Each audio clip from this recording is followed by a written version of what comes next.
Ahojte, dneska si povieme niečo o bezpečnosti pri stretnutí s medveďom. Spolu so mnou je tu Jakub, ktorý strávil v lese stovky hodín. Keď idem teda do lesa, aká je šanca, že ma medveď napadne, keď som tam že bežný človek s ruksačíkom na výlete? Zober si dobre topánky, zober si dobrú bundu, priprav sa si dostatok jedla a vody. O mnoho väčšia šanca je, že sa ti niečo stane nie spôsobené medveďom. Okay. A samozrejme, že zober si sprej. No mne napríklad otec povie, že nechod tam, lebo sú tam teraz medvede. Z môjho pohľadu výskyt medveďov není dôvod, aby človek nešiel do lesa, je to iba dôvod, aby išiel tam tak, že si uvedomuje, že ten medveď tam je a podľa toho sa správal. V prvom rade je dobré ísť teda do oblastí, ktoré sú že navštevované ľuďmi alebo že držať sa turistických trás. Není to záruka toho, že nestretneš medveďa, častokrát sme mali stopy medveďov. Není vylúčené, že medveď sa pohybuje na turistickej trase, ale minimálne bude väčšia šanca, že sa vyhneš tým blízkym stretnutiam. Je reálne stretnúť medveďa nielenže mimo národného parku a dokonca aj mimo chránených území. No a potom treba rozlišovať tie stretnutia s medveďom, že ideálne chceš, aby ten medveď vedel dostatočne skoro o tebe. 2 týždne dozadu som bol na Čertovici, začalo snežiť,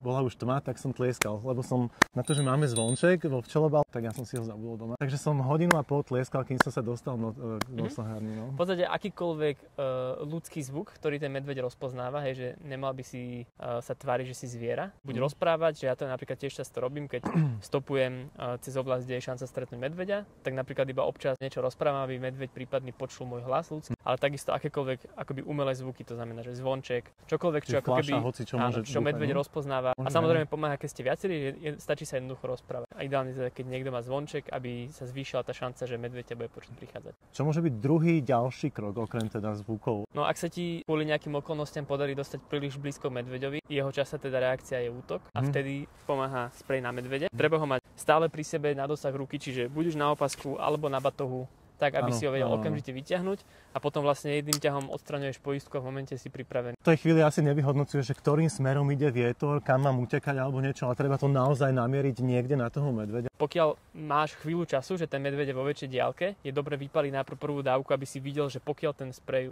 funguje, lebo sú aj také prípady, kedy napríklad medveď z nejakej 20 metrovej vzdialenosti na teba vybehne, čiže je dobre vypaliť prvú dávku, niekedy už len toho sa medveď zlakne a zároveň on to istý čas ostáva vo vzduchu ako taký aerosol, ako taká hmla a je to stále efektívne, čiže ty vytvoríš pred sebou taký prvý oblak, do ktorého keď medveď stihne vojsť, tak to začne účinkovať. Pokiaľ ho medzi tým zoberie vietor alebo medveď je príliš ďaleko, tak vlastne pokračuješ už non-stop, riekaš, snažíš sa mu vlastne mieriť na hlavu. Ja ho to určite odradí každú chvíľu.